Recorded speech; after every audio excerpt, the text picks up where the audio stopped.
começando o nosso quarto Sem DR Podcast comigo, Graziela Boaria. E comigo, Jonathan Brandt. E se você é novo aqui no canal, já sabe, né? Se inscreve, ativa o sininho para você não perder nenhuma notificação de vídeo novo no canal. E hoje a nossa visita é especial, né, Jonathan? Hoje é especial, hein? Estamos com quem? Estamos com um primo aqui. Meu Deus, com Sim. um primo! Conseguimos Primo negociar. rico? Não é esse primo, mas é um primo. Eu acho que é, hein? Rico em sabedoria. Rico em sabedoria. Vai trazer muita cultura. riqueza aqui.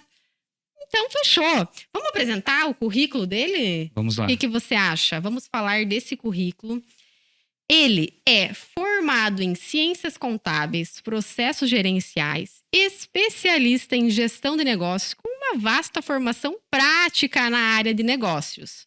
Atua como Day Trader B3, é isso mesmo, Jonathan? Isso mesmo. Criador de conteúdo digital e possui um canal no YouTube, mais conhecido como o Amigo Crente. E o mais importante de tudo, ele é missionário. Seja muito bem-vindo, Fábio Bartoski, primo do Jonathan. É o meu primo, né? Vou esclarecer pro pessoal. Muito obrigado, fico muito lisonjeado pelo convite em poder compartilhar a minha história, em poder fazer parte da história de vocês também, desse empreendimento que está começando. Então, muito obrigado. E aí, Jonathan, agradece que foi o Jonathan que fez o Obrigado convite. pela tua presença aqui. Como eu te falei antes, né? A gente tava conversando em off. Quando eu vi a tua missão e aí a gente começou com essa ideia de podcast, essa ideia já estava brotando há muito tempo no nosso coração. Quando eu vi o teu propósito mesmo, eu pensei, eu tenho que trazer ele aqui. Mas aí como você estava longe, né? Estava em outro continente, eu pensei, algum dia ainda essa visita vai ser feita, essa entrevista vai dar certo. E aí na mesma semana eu olhei no Instagram e ele estava em Laranjeiras, né? Aí eu mandei o convite e você topou na hora, então muito obrigado. A Jonathan falou assim, ele tá aqui, será que eu convido? Porque geralmente quem faz os convites, vou compartilhar aqui, tá? Sou eu a responsável pelos convites. Eu falei, então faz você que tá com mais proximidade, né? Se ele aceitar, show de bola, né? E hoje não vai faltar assunto aqui. A gente vai falar sobre espiritualidade, vai falar sobre finanças. Eu acredito que esse podcast aqui vai ter umas 3 horas de duração. Cultura, porque eu acho que a bagagem veio cheia aí, né? Tem bastante coisa sobre vários assuntos, conhecimentos gerais, técnicos. Show de bola. Eu vou começar, então. Posso começar com as perguntinhas aqui? Depois você dá sequência. Como o Jonathan já falou, quando a gente decidiu criar o podcast, a gente queria levar conteúdo de qualidade para as pessoas, conteúdo de valor para as pessoas. Ajudar a crescer espiritualmente, emocionalmente, financeiramente. Mas eu acho que para a gente ser pessoas melhores, eu acredito muito que tem um pilar que é extremamente necessário, que é o pilar da espiritualidade. E a gente quer saber, porque quando olha para você, escuta você falando, vê as suas criações de conteúdo, não tem como não ver essa conexão com Deus. Eu gostaria que você compartilhasse conosco. Vamos começar já falando da máxima aqui de hoje, né?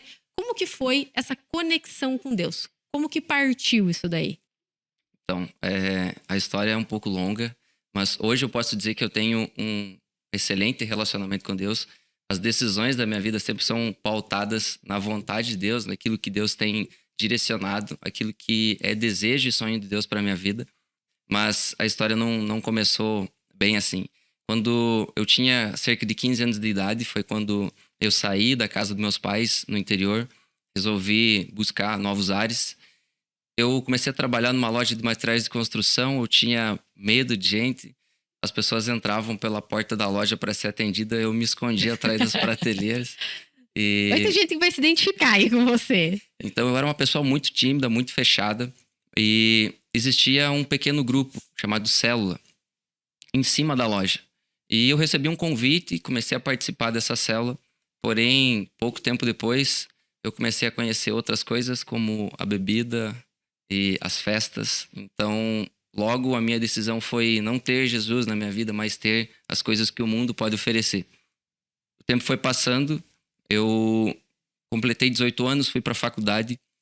Na faculdade eu conheci outros amigos que me levaram para um caminho ainda pior.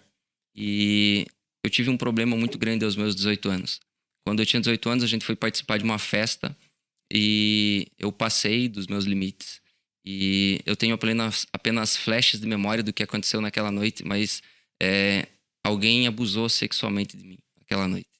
Então, isso abriu para mim uma brecha muito grande para que a depressão entrasse na minha vida.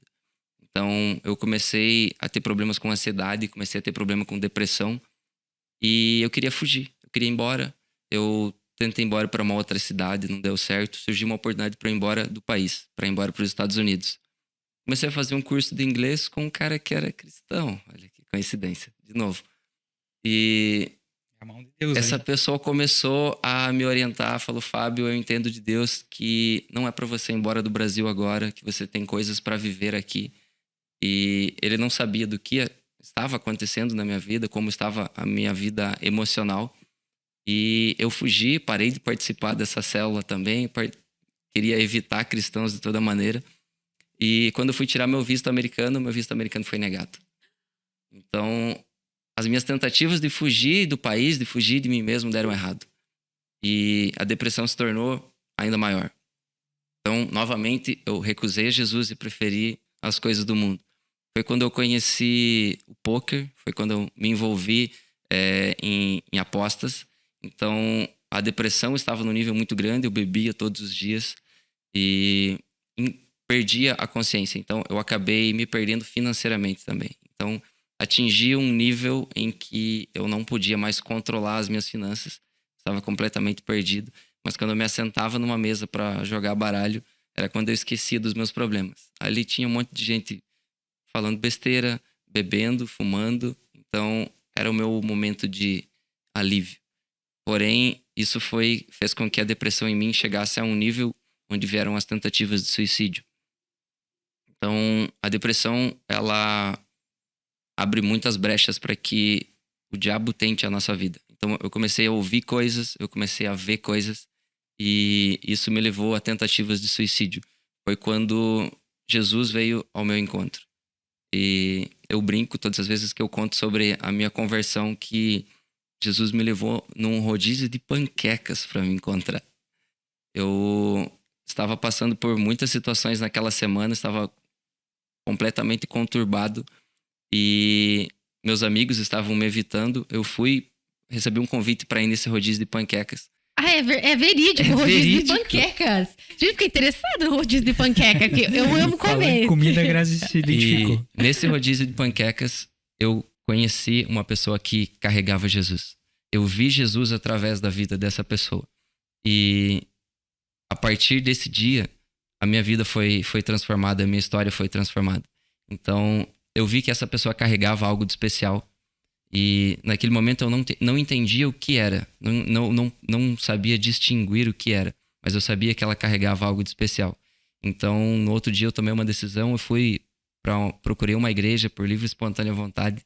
Falei, eu preciso ter o que essa pessoa carrega.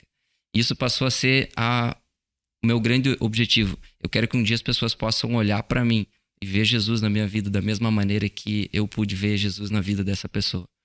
Então, Jesus me encontrou. Jesus foi ao meu encontro. Então, Jesus foi transformando as coisas, foi transformando o meu relacionamento com Ele. Jesus se apresentou como um grande amigo. O amigo que eu não tinha no mundo, que eu não encontrava, o amor que eu não encontrava nas pessoas, Jesus foi derramando sobre a minha vida. Jesus usou as pessoas da igreja para me abraçarem. Jesus usou as pessoas da igreja para me ajudarem, para me apoiarem. Então, aos poucos, Jesus foi tirando cada um daqueles traumas que eu tinha. Jesus foi curando as minhas feridas. Jesus foi tocando na minha depressão. Foi tocando em tanta coisa que eu estava machucado. Você chegou a tomar remédios? Não. Não chegou? Nesse período, eu não admitia que eu estava passando por isso. Entendi. Esse é o principal problema. A maioria das pessoas não admite que está com depressão, que está passando por problemas. Então, não busca a ajuda de um profissional. Graças a Deus, naquele momento, eu recebi a cura. Eu pude receber o tratamento direto de Deus. Mas os profissionais nos ajudam muito. No decorrer da minha história, eu acabei recorrendo a profissionais, eu acabei recorrendo à medicação. Mas nesse momento, Jesus tratou apenas com amor. Era o que eu precisava, era ser amado. Era uma disfunção nos meus sentimentos, era uma disfunção nas minhas emoções que eu tinha naquele momento. Então, à medida em que Deus ia derramando do amor dele sobre a minha vida, eu voltei a viver, voltei a ter esperanças. E aquilo que era dor em mim um dia, Deus começou a falar comigo. Você precisa tocar na vida das pessoas. A pessoa que você era antes, existem pessoas lá fora que também são assim. Você precisa alcançar essas pessoas. Aquilo que você sentiu um dia, Jesus transformou. Alguém pode estar sentindo. Vai e, ajuda essas pessoas. Existem jovens lá fora que passaram pelas mesmas situações que você passou. Você precisa ajudar essas pessoas. Você precisa fazer com que essas pessoas conheçam Jesus da mesma maneira que você tem conhecido. E Jesus foi transformando a minha história. Jesus restaurou a minha vida. Restaurou as minhas finanças, que era algo que, tinham gerado as tentativas de suicídio porque eu tinha me perdido completamente. Jesus abriu portas na minha vida e cada dia em que eu fechava a porta do meu quarto, eu orava, eu abria a minha Bíblia, eu tinha um encontro com Jesus. Eu tinha a oportunidade de estar conversando com uma pessoa que realmente queria o meu bem, uma pessoa que realmente queria estar comigo. Então, o meu relacionamento com Jesus foi sendo estreitado no decorrer do tempo. E hoje, todas as minhas decisões sempre são pautadas naquilo que Deus quer para mim. Então, eu entreguei a minha vida para Jesus. Um dia eu tive a oportunidade de conhecer a Jesus, entregar a minha vida para Ele. E hoje eu vivo os planos e o propósito de Deus para minha vida. Olha só, gente. Que história, hein? Eu fiquei chocada aqui, né? Eu não tinha escutado antes vocês conversarem, mas uma dúvida que me surge aqui você contando. Você falou que você começa a ir para o mundo, né? Buscar aos 17, 18 anos. Quanto tempo até você sentir assim, putz, eu cheguei aqui no buraco, eu tô num lugar aqui que eu não consigo sair daqui sem uma ajuda maior? Deixa eu só emendar minha pergunta, então. Então vai, complementa? Que antes a gente tava conversando e até ele mandou um resumo, né? Que nós tínhamos pedido. Que ele abandonou um trabalho, ganhava um salário muito bom, né? 7 anos de trabalho.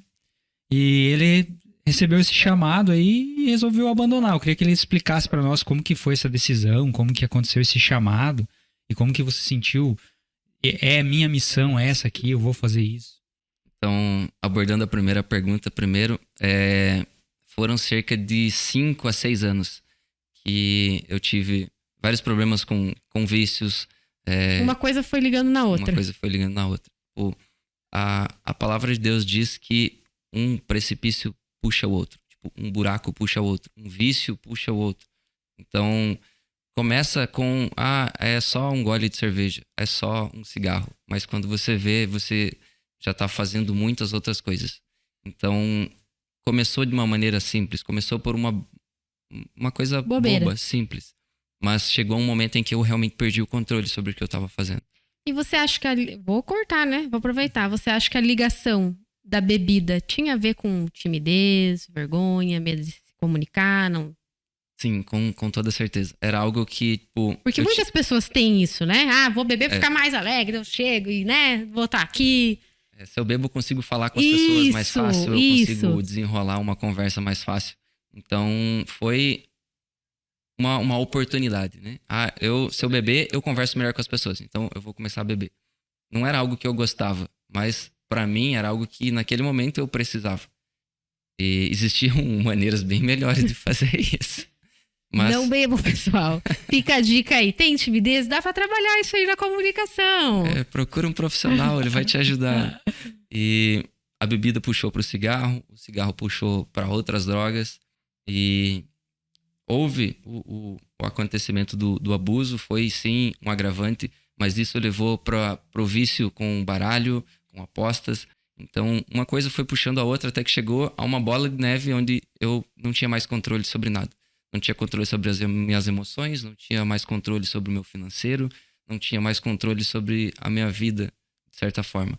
Então, a partir do momento em que eu perdi o controle da minha vida, foi quando o inimigo começou a lançar palavras tipo: você não presta, você não vai chegar a lugar nenhum, você não vale nada, você nunca vai conquistar nada na sua vida. E você começa a tomar isso para si. Então, chega um momento da depressão. Depressão realmente é uma coisa muito séria. Não é nem uma pessoa te falando, é a tua própria cabeça te dizendo isso. Você começa a ouvir coisas na sua cabeça. E isso é muito perturbador. Então, a depressão, ela é realmente muito séria. Muitas pessoas tratam a depressão como algo... mas isso é besteira. Não, a depressão não é besteira. A depressão é algo muito sério. Porque chegou um momento da minha vida em que o meu único desejo eu preciso calar essa voz que está falando na minha cabeça. E essa voz falava para mim tirar a minha própria vida. Então, eu cheguei a publicar no meu Facebook na época. E se a única maneira de eu não ouvir mais nada seja não ouvir mais nada, a voz na minha cabeça era tão perturbadora que realmente leva as pessoas a cometerem o suicídio. Então, tem que tomar cuidado. Você teve ajuda de outras pessoas nessa época? Alguém chegou a perceber que você estava assim ou você calava para o mundo isso? Não, eu calava, eu camuflava isso através das festas. Eu tava com os meus amigos, eu tava numa festa, eu tava bebendo, eu tava fazendo sorrindo. As coisas. Por fora eu estava pleno, mas por dentro isso estava me destruindo cada vez mais. Então, eu escondia. Eu não queria que as pessoas soubessem que eu tinha depressão. Eu não queria que as pessoas soubessem o que tinha acontecido comigo, porque para mim era uma vergonha o que tinha acontecido. Então, eu me sentia culpado e eu tentava fugir, esconder. Então, eu usava o que eu tinha disponível para esconder as minhas dores. E eu era muito solitário, eu era muito sozinho. Então, eu evitava estar com as pessoas. Eu evitava abrir o meu coração com as pessoas. Eu não conversava com os meus pais, eu não conversava com os meus amigos. Então, o relacionamento com meus pais na época era muito ruim. E era tudo numa tentativa de fugir de mim mesmo, de fugir do meu eu. A depressão, ela chega numa proporção em que a pessoa se isola. Ela não quer mais estar com pessoas, ela não quer mais viver em sociedade. E ela chega em um nível onde a única saída para a pessoa realmente é o suicídio. A pessoa não vê uma outra saída. Então, a depressão, ela precisa ser tratada. Ela precisa ser dado o devido cuidado para essas pessoas. Porque ela chega em um agravante onde a pessoa vai tentar o suicídio. Isso, existem maneiras de evitar. Então, passaram-se mais ou menos 6 a 7 anos que eu levei essa vida desregrada, por se assim dizer, até que Jesus entrasse na minha vida. Quando Jesus entrou na minha vida, existe uma frase clássica que fala, Jesus virou a minha vida do lado do avesso, e eu entendi que o avesso era o lado certo. E tudo foi transformado. Jesus foi me mostrando que existiam pessoas boas, que eu poderia abrir o meu coração para alguém e essa pessoa não iria me machucar, que as pessoas poderiam ajudar uma a outra. Jesus foi me dando oportunidades e na época eu comecei a trabalhar em uma instituição financeira. Pode fazer um merchan grátis? Pode. Quem sabe eles viram patrocinadores. Alô, Sicredi? Então, Quem coopera, cresce. Quem coopera, cresce. Eu trabalhava no Sicredi na época e eu sou muito grato pelo meu gerente na época que me ajudou, viu que eu estava passando por essa situação, o início da minha conversão, que eu estava passando por problemas financeiros, ele segurou a minha barra. Então, Deus foi dando estratégias para que eu saísse das dívidas. E algo muito incrível que Deus fez é que com 23 anos eu assumi como gerente administrativo dentro do Sicredi. É um cargo de gestão, é um cargo onde é um cargo de confiança, onde exige uma responsabilidade. E eu fui a pessoa mais nova da cooperativa a assumir esse cargo. Em 32 anos da cooperativa, nunca alguém havia assumido esse cargo tão jovem. E essa foi a primeira porta que Deus abriu e me deu a oportunidade de me equilibrar financeiramente de novo. E Deus sempre era intencional em dizer, eu irei restituir tudo aquilo que foi perdido. Deus sempre voltava essa palavra para mim. O que você fez é passado. O que você fez de errado ficou para trás. O que você cometeu de pecado ficou para trás. Eu vou restituir tudo aquilo que foi perdido. Eu estou no controle da sua vida. Eu vou te dar direção. Eu vou te levar. Eu vou te conduzir. E a partir do momento em que você decide realmente entregar a sua vida para Jesus, permitir que Ele conduza, Ele vai nos dar boas direções. A palavra nos diz em Jeremias 29:11, eu sei os planos que tenho para vós. São planos de bem e não de mal. São planos de fazê-lo prosperar. Essa é a vontade de Deus para cada um de nós. Então, permitir que Ele conduza a nossa vida é algo muito bom, é algo muito incrível. Porque Deus, Ele é bom. Ele não vai querer que um dos seus filhos sofra, que um dos seus filhos passe por necessidade. Deus sempre vai dar uma direção. Então, Deus foi abrindo portas, Deus foi me colocando em lugares, me conectando com pessoas. E quando eu tinha 26 anos, surgiu a oportunidade de eu assumir uma agência no Mato Grosso. O Sicredi no Mato Grosso é um dos maiores Sicredis do Brasil. Então, eu recebi uma oportunidade de assumir como gerente administrativo em uma das maiores agências do Sicredi do Brasil. Isso, para mim, era algo que eu não imaginava antes dos 30, 35 anos. Eu estava vivendo o auge da minha carreira, uma oportunidade ímpar. E eu entendi que isso era uma direção de Deus para minha vida. Então, quando eu assumi esse cargo, eu tive a oportunidade de zerar as minhas dívidas. Esse emprego me gerou um bom salário. Esse bom salário me permitiu que eu zerasse as minhas dívidas.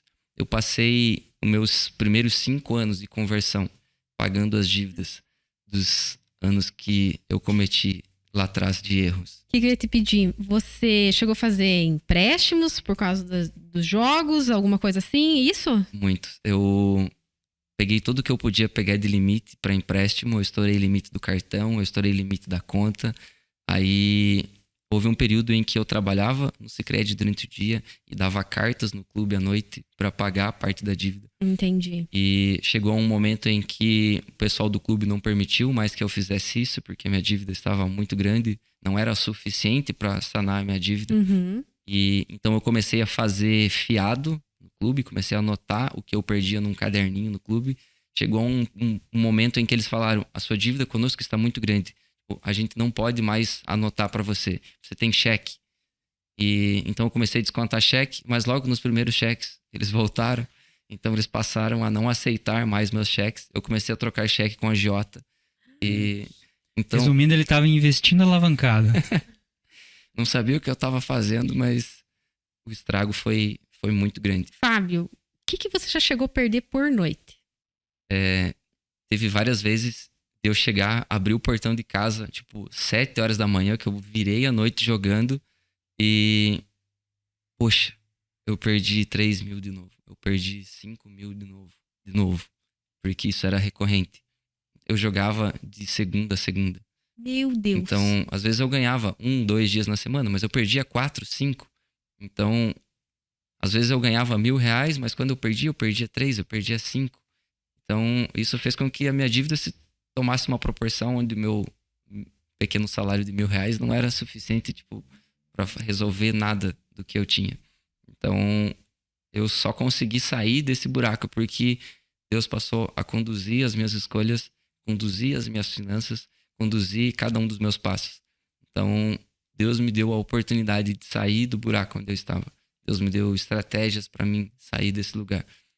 Eu, por mim mesmo, eu não via mais saída pro tamanho da dívida que eu tinha feito. Então, pro homem ainda, a situação financeira é algo ainda mais problemático. Porque o homem, ele já tem embutido em si que ele é o responsável pela sua casa. Ele é o responsável por suprir a sua casa.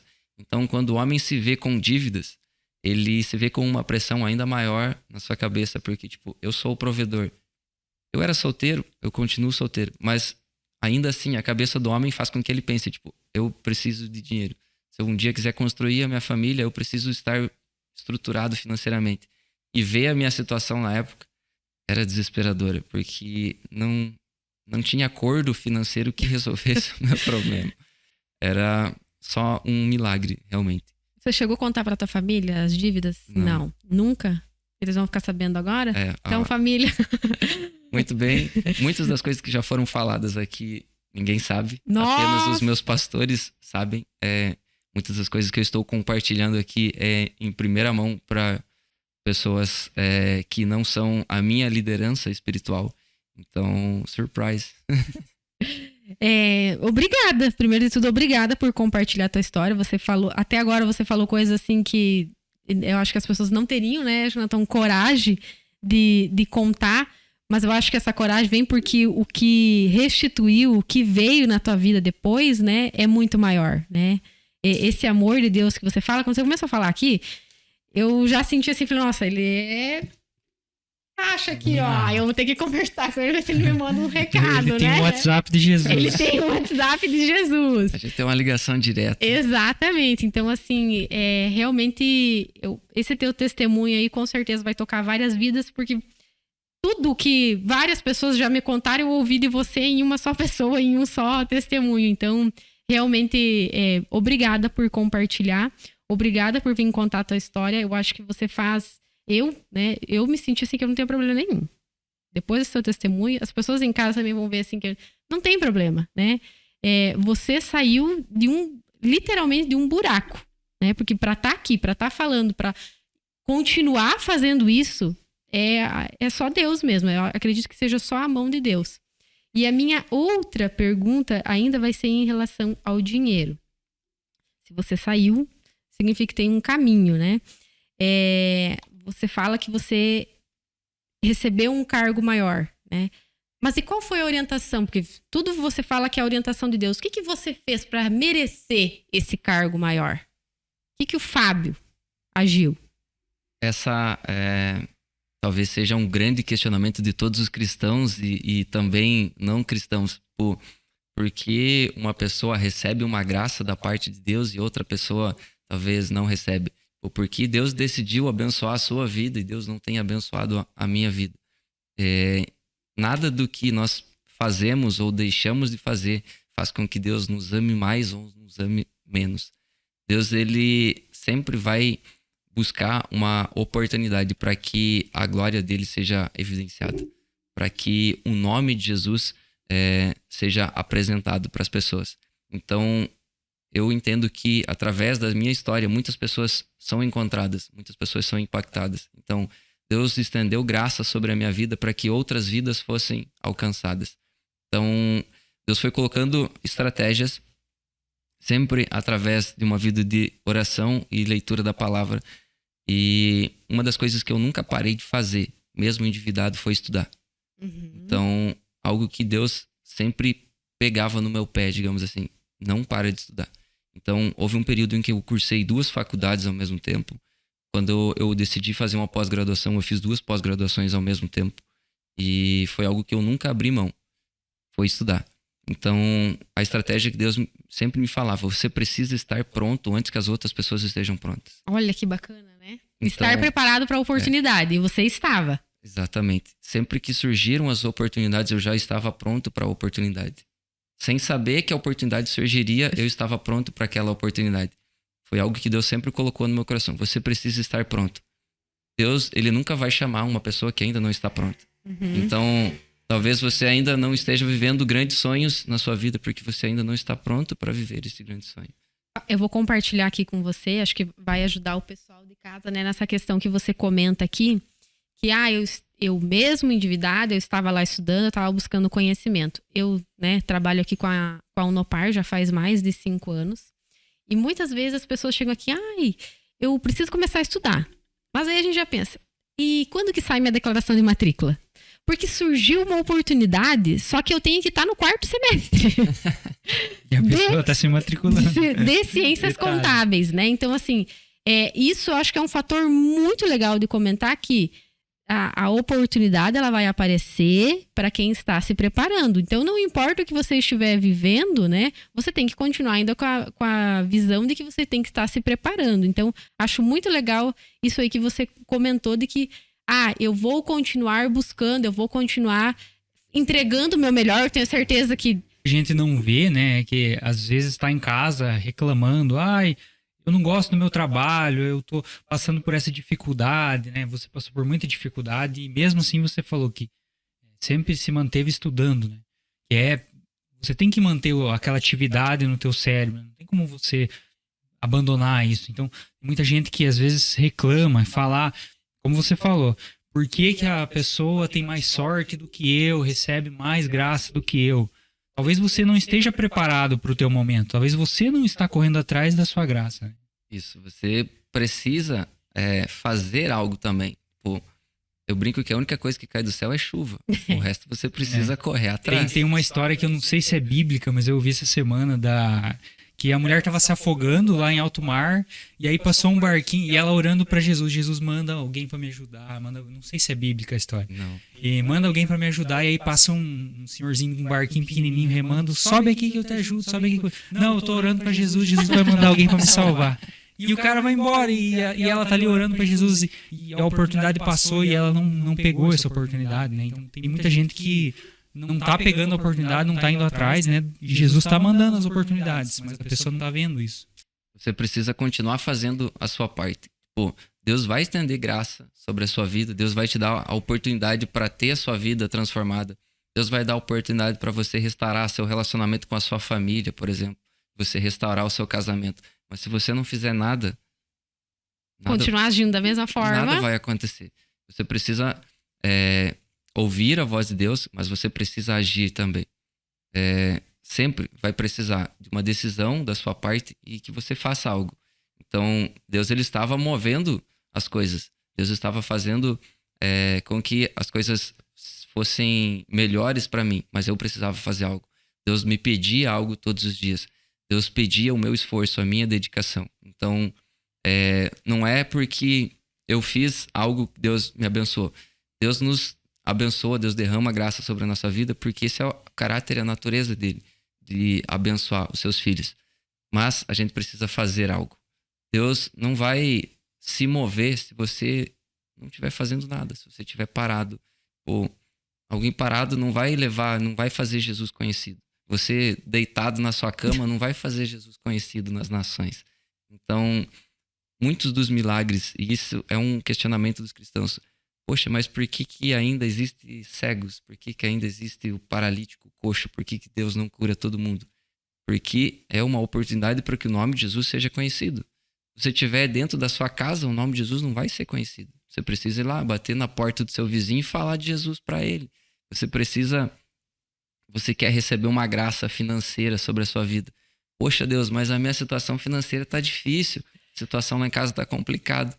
Mas aí, às 3 horas da tarde, eu estou sentado dentro de casa, esperando um emprego bater na minha porta, esperando uma promoção no meu trabalho acontecer assim, milagrosamente. Aqui eu escuto muito, ai, Deus que me ajude nessa prova. Mas não abriu o livro, não fez as atividades no AVA, não leu o conteúdo web, mas está esperando que Deus ajude na prova. Então, a gente precisa fazer algo também. É algo que eu ouvi muito durante a minha escola de missões, eu vou compartilhar sobre isso também. Nós precisamos fazer uma parceria com Deus. Deus vai fazer a parte dele.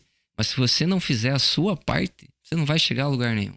Pô, Deus deseja te abençoar, mas tira a bunda da cadeira e faz alguma coisa também. Essa frase que tá rotineira aqui, né? Essa frase tá rotineira aqui. Eu acho que é Deus mesmo mandando então, aí. Então, contextualizando, o Fábio tava lá em Cuiabá, né? Trabalhando num emprego bom, salário bom, tinha se livrado das dívidas, dos vícios. E aí, de repente, a gente vê o Fábio vai ser missionário. Explica pra nós como que foi essa mudança, essa transição. O que é ser missionário, Explica né? pra nós o que é ser missionário. A palavra de Deus, a Bíblia, nos fala em Mateus 28:19, ide por todas as nações e fazei discípulos, batizando-os em nome do Pai, do Filho e do Espírito Santo. Deus, ele tem o desejo de que todas as pessoas do mundo conheçam a ele, conheçam a Jesus. E quando Jesus veio à Terra, em seu último momento na Terra, a última instrução de Jesus para os homens foi: façam discípulos, vão às nações e preguem o evangelho. E então, os discípulos de Jesus foram os primeiros missionários. Foram aquelas pessoas que foram para outras cidades, para outras regiões, para falar sobre Jesus, para fazer Jesus conhecido, para levar um Deus Pai, um Deus Criador para essas pessoas. Mas essa instrução que Jesus deu não cessa nos seus 12 discípulos. A gente vê Paulo, que é um homem de Deus que surgiu tempo depois, que foi talvez o primeiro grande missionário, que fez missões, que levantou igrejas, que sofreu por causa do evangelho.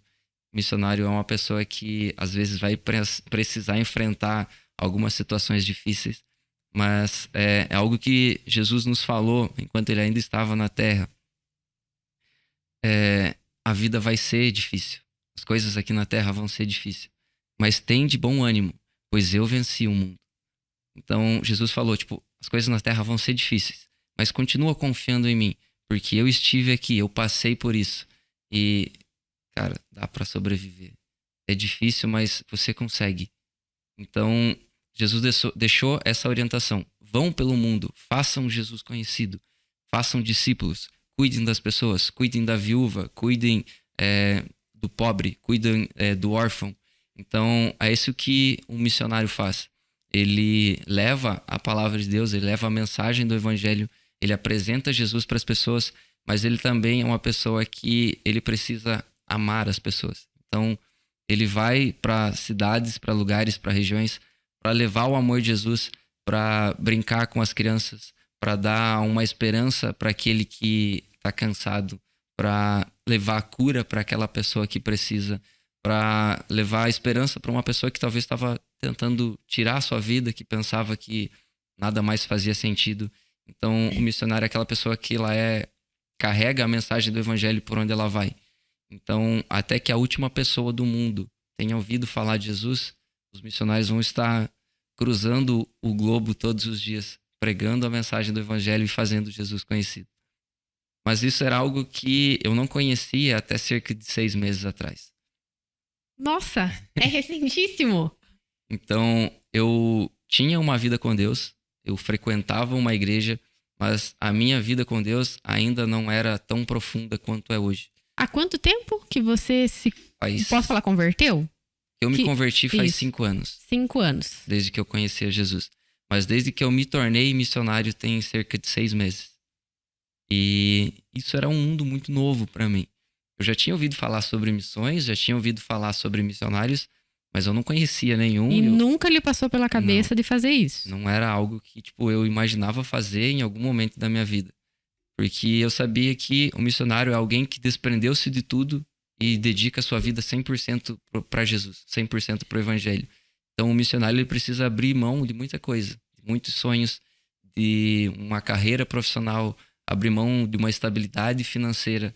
Então, é algo que assusta num primeiro momento. Porque as pessoas pensam, cara, mas como é que eu vou construir minha família sendo um missionário? Como que eu vou ir para missões lá na Ásia se eu não tenho dinheiro?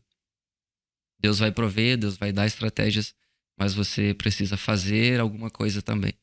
Então, um missionário, na maior parte das vezes, ele realmente não trabalha. O missionário depende de outras pessoas, depende de financiadores. Se você é cristão e empresário, me liga, tá? Muitos missionários no Brasil... Até porque tem muitas pessoas que querem ajudar, né? Querem fazer a obra, né?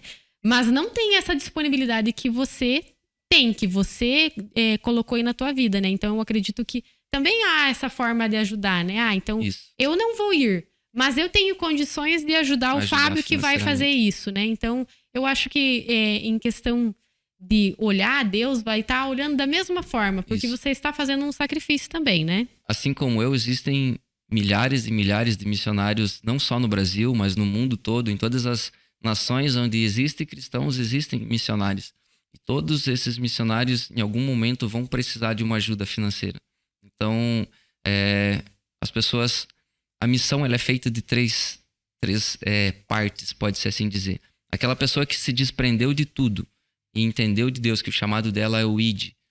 E essa pessoa vai para as nações. Existe aquela pessoa que fica em oração e intercessão. Então, não adianta de nada você ir e você não ter uma vida de oração e não ter alguém que te ajude em oração e intercessão.